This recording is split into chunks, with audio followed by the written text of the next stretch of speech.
Hello, hello. Today's journey started with such a peaceful mood.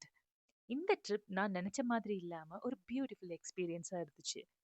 The road ahead winding through misty hills.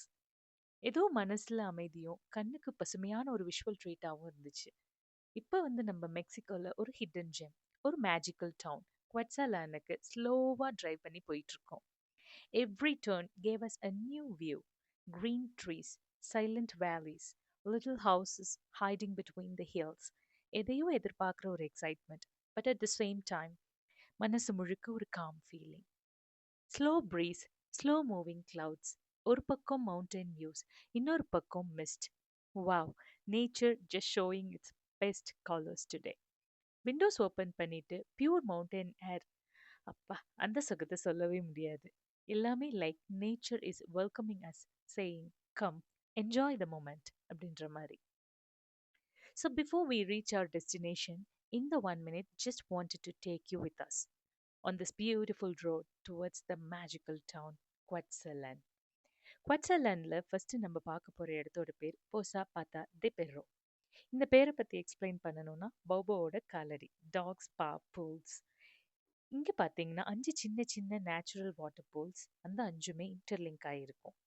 சுத்தமான தண்ணி, காத்தோட கலந்து வர ஒரு கூல்னஸ், அது நம்ம மனசுக்கு ஒரு ரெஃப்ரெஷ்மெண்ட் தான். போசாவோட பாட்டமில் லா கர்கந்தா தெல் தியாப்லோன்னு ஒரு சின்ன கேவ் இருக்கணும். அது உள்ள ஒரு ரகசியமான அண்டர் கிரவுண்ட் ரிவர் ஓடிட்டு இருக்குன்னு சொல்கிறாங்க. இந்த இடம் இருக்கிற சவுண்ட்ஸ்கேப் ஒரு மேஜிக்கல் தெரப்பி மாதிரி தான். So it's like nature just left its paw prints here, as if saying, "Nimmadya or just pass and breathe." And once you reach, you won't want to leave. இங்க reach ஆனதும் mountains கீழே போக we must need a guide. So with all the precautions, we started walking down. கொஞ்சம் ரூட்டே கொஞ்சம் ரஃப்பாக தான் இருந்துச்சு. Uneven rocks, roots இது மாதிரி தான் இருந்துச்சு. But every step we take, the air feels fresher. நம்ம கொஞ்சம் டயர்டாக ஃபீல் பண்ணும்போது the forest silently says, just keep going, you are almost தேர்ன்ற மாதிரி. After almost 1.5 hours of walk, we finally reached this main spot, போசா பாத்தா தே பெர்ரோ. இங்கே reach ஆனதும் சுற்றி சுற்றி பார்க்கவே செம்ம பியூட்டிஃபுல்லாக இருந்துச்சு. பியூட்டிஃபுல்லாக மட்டும் இல்லாமல் பார்க்குறதுக்கே ரொம்ப எக்ஸைட்மெண்ட்டாகவும் இருந்துச்சு, இன்ட்ரெஸ்டிங்காகவும் இருந்துச்சு.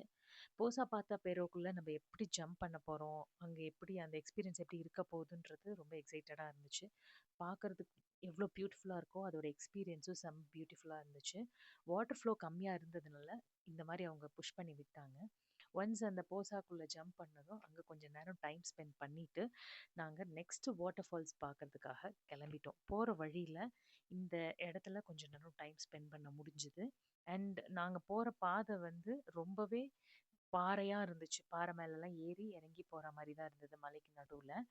It was super experience. இந்த ஃபோட்டோவில் தெரிகிற இந்த பூ இங்கே குவட்ஸாலாண்டில் சர்ச்சஸில் சாமிக்கெலாம் அதை வச்சு தான் டெக்கரேட் பண்ணுவாங்க. அப்புறம் சாப்பிட்றதுக்கு அங்கே மேங்கோ கிடச்சிது, சில்லிலாம் போட்டு கொடுத்தாங்க, செம்ம யம்மியாக இருந்தது. சாப்பிட்டுட்டு அங்கே மற்ற வாட்டர் ஃபால்ஸ் எல்லாம் பார்த்துட்டு நாங்கள் ரிட்டர்ன் கிளம்பிட்டோம். While returning the rain was gently falling. நம்ம காரில் ஸ்லோவாக ட்ரைவ் பண்ணிட்டு போயிட்டு இருந்தோம். விண்டோவில் விழுற தண்ணி ஒவ்வொன்றும் ஒரு மியூசிக் மாதிரி இருந்துச்சு. சைடில் நம்மளோட ஃபேவரட் சாங், அந்த சவுண்டும் ரோடோட ஃப்ரெஷ்னஸும் கூட சேர்ந்து ஒரு காம் சோல்ஃபுல் வைபை க்ரியேட் பண்ணிடுச்சு. We were heading towards our resort. If I have to say it in one line, just us, the road, and the sound of the rain. Wow, it felt truly magical. குவட்ஸலாண்டில் இருக்கிறவங்கெல்லாம் சொல்கிறது என்னென்னா, almost வருஷத்துக்கு 10 மாதம் இங்கே மழையாக தான் இருக்குன்றாங்க. அந்த கண்டினியூஸ் மழையினால் நம்மளால் இன்னைக்கு டவுன் டவுன் போக முடியல. It really feels like the clouds decided to stay here forever.